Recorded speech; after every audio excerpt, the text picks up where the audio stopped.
ছাত্রছাত্রীরা তোমরা third same দিতে চলেছো, তো থার্ড সেমের পড়াশোনা শুরু করেছো। তো রিসেন্টলি আমাদের সিলেবাসের একটু রদবদল হয়ে গেছে। আগে আমরা যেগুলো পড়তাম সেগুলো প্রায় কিছুটা একই থাকলেও তার মধ্যে কিছু কিছু বদল ঘটেছে। যেমন যে পর্ষদ থেকে যে বইটা বের হয়েছে বা সিলেবাস আমাদের যেগুলো দিয়েছে তার মধ্যে আমরা প্রথমেই দেখবো যে শ্রীমতীটা বাদ দিয়ে দিয়েছে। শ্রীমতীটা বাদ দিয়ে তার পরিবর্তে দশকুমার চরিত্রের নির্বাচিত অংশ আমাদের দিয়েছে রাজবাহন চরিতম, অর্থাৎ গদ্যাংশ দিয়েছে রাজবাহন চরিতম। এখান থেকে 5টা এমসিকিউ আসবে। সেকেন্ড, আমাদের যে পদ্যাংশ ছিল সেই পদ্যাংশটা অভ্যাস বসাদম্বনা, সেই কবিতাটা বা পদ্যাংশটা বাদ দিয়ে এখন শ্রীমদ ভগবত গীতার একটা নির্বাচিত অংশ আমাদের দিয়েছে, যেটা নাম যোগ কর্মসু কৌশলম। এখানে 5টা এমসিকিউ থাকবে।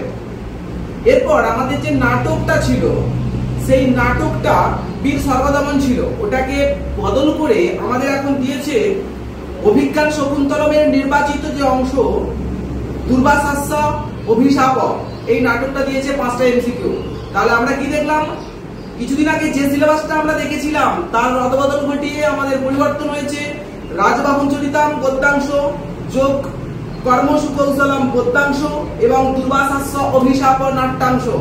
বাকি ব্যাকরণ বাদবাদী সব ঠিকই আছে, শুধুমাত্র যে আমাদের সাহিত্যের ইতিহাসটার শেষ ভাগটা ছিল আর্যভট্ট ও বরাহমিহির, সেখান থেকে বরাহমিহিরটা বাদ দিয়ে ব্রহ্মগুপ্ত অ্যাড করেছে।